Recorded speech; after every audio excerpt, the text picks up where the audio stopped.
बताता हूं कि टेक्निकल इसमें, और ये पोर्शन आपको जरूर देखना चाहिए कि एक्चुअली अगर आप इथेनॉल यूज करते हैं तो टेक्निकली होता क्या है। एक पेट्रोल इंजन में, पेट्रोल इंजन का सिस्टम जैसा कि आप सब जानते हैं, आप पेट्रोल डालते हैं, टैंक में जाता है, टैंक में फिल्टर वगैरह होता है, इसके बाद एक फ्यूल पंप होता है जो टैंक से इंजन की तरफ फ्यूल भेजता है। वहां पे क्या होता है, वहां पे कार्बोरेटर में एयर और फ्यूल, जो भी फ्यूल है आपका +20% वाला मिक्सचर है या प्योर पेट्रोल है, वॉटेवर, ये दोनों का मिक्सचर तैयार होता है depending upon the compression ratio जो आपको चाहिए होता है। मे बी 1:15, 1:16, 1:18, जैसा भी आपका एक्सेलेशन होगा। ओके, अब जब वो मिक्सचर तैयार हो गया, अब चले आप सिलेंडर की तरफ। सिलेंडर में एक पिस्टन, सिलेंडर ज़्यादा भी हो सकते हैं, 3-4 सिलेंडर में पिस्टन सिलेंडर के ऊपर को बोलते हैं टॉप डेड सेंटर, नीचे बॉटम डेड सेंटर, और उसी में सिलेंडर घूमते रहता है टॉप डेड सेंटर से बॉटम डेड सेंटर तक। उसमें 4 स्ट्रोक होते हैं, induction stroke, compression stroke, power stroke और एग्जॉस्ट स्ट्रोक। ओके, अब जब इंडक्शन स्ट्रोक में ले लिया आपका हवा आ गया, इसके बाद उसको कंप्रेस किया गया, कंप्रेशन स्ट्रोक में बिल्कुल ऊपर तक पहुंच गया मिक्सचर और काफ़ी गर्म हो गया मिक्सचर। उसी समय अगर आप उसमें स्प्रे करेंगे कार्बोरेटर से जो आया होगा मिक्सचर को जब स्प्रे करेंगे तो आग लगेगा। अब आग लगेगा तो साथियों, ये हम सब जानते हैं कि पेट्रोल का कैलोरीफिक वैल्यू और डीजल का और एथेनॉल का कैलोरीफिक वैल्यू, ये दोनों में एक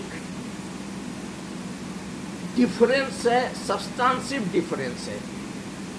तो अगर आप एथेनॉल 20% मिला देंगे तो कैलोरीफिक वैल्यू जो है वो घट के कम हो जाएगा, और जब कैलोरीफिक वैल्यू कम होगा तो जब आग लगेगा उसमें, सिलेंडर में मिक्सचर, जब आप दूसरे वाले स्ट्रोक जो है at the end of the compression stroke, जब आप मिक्सचर को स्पार्क प्लग से डालते हैं उस गर्म कंप्रेस्ड एयर में, तो आग लगता है। तो जो धकेलेगा पिस्टन को टॉप डेड सेंटर से बॉटम डेड सेंटर तक, वो कम ताकत के साथ धकेलेगा, क्योंकि फ्यूल का कैलोरीफिक वैल्यू कम है और जो क्लियरेंस वैल्यू है वो होगा कम। तो क्लियरेंस वॉल्यूम एंड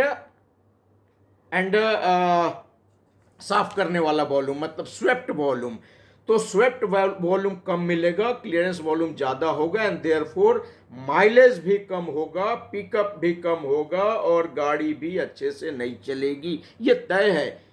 जो पिस्टन है उसके साथ क्रैंक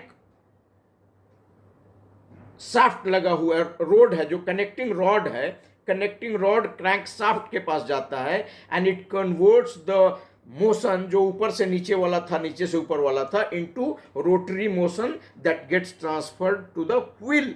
ये कोई रॉकेट साइंस नहीं है, ये सब कोई जानता है कि जो फ्यूल है वो कार्बोरेटर से मिक्सचर तैयार होगा, और at the end of compression stroke mixture उसमें जाएगा, आग लगेगा, वॉल्यूम बढ़ेगा, तेजी से धक्का मारेगा पिस्टन को, और पिस्टन बॉटम डेड सेंटर की तरफ आएगा, और फिर उसके वजह से वो मोशन जो है वो शिफ्ट होगा रोटरी मोशन में, और ये प्रक्रिया चलती रहेगी। लेकिन अगर आपका फ्यूल ब्लेंडेड है, मिक्स्ड है, तो माइलेज भी कम होगा और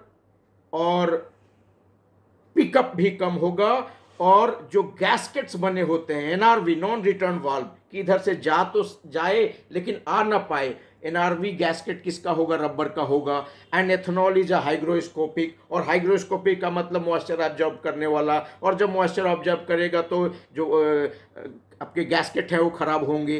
तो कैसे गैस्केट खराब नहीं होगा, कैसे माइलेज कम नहीं मिलेगा, और कैसे पिकअप कम नहीं होगा, ये मुझे कोई भी बता दे।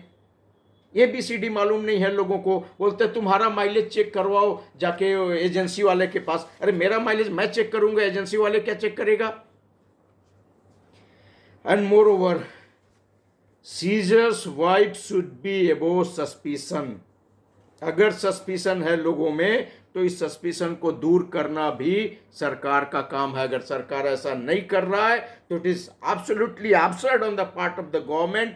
और बात यह है कि इस देश में अगर 20 करोड़ बाइक हैं और लगभग 3 करोड़ कार हैं जो पेट्रोल से चलते हैं, और उसमें से काफ़ी 2022 के पहले के हैं जो E20 कॉम्पेटिबल नहीं है, वो सब खराब होंगे और सब खराब होने के बाद सब कबाड़ में जाएंगे और फिर लोग नया गाड़ी खरीदेंगे और फिर रोड टैक्स देंगे और रोड टैक्स लेने के बावजूद तुम फिर टोल टैक्स लोगे।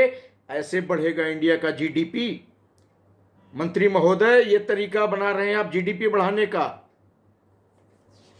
इसीलिए आंदोलन होता है और इसीलिए आप लोग आंदोलन से भागते हैं। तो E20 के विषय में एक्चुअली तो टाइम लगेगा बहुत ज़्यादा, लेकिन शॉर्ट में मैं जितना बोल सकता था उतना बोला। And the issue is that कि E20 से नुकसान हो रहा है उन गाड़ियों को जो गाड़ियां 2023-24 के पहले बनी थी। अब समस्या क्या है कि एक आदमी आ जाता है एक्सप्लेन करने और खोलता है वो जो उसका ढक्कन और नीचे लिखा मिलता है E20। अब उससे लोगों को और कंफ्यूजन होता है। तो ऐसे लोग जिनकी क्रेडिबिलिटी जीरो हो इस विषय पे ना आवे। धन्यवाद साथियों, इस बारे में क्या कहना है आपको बताइएगा जरूर। धन्यवाद।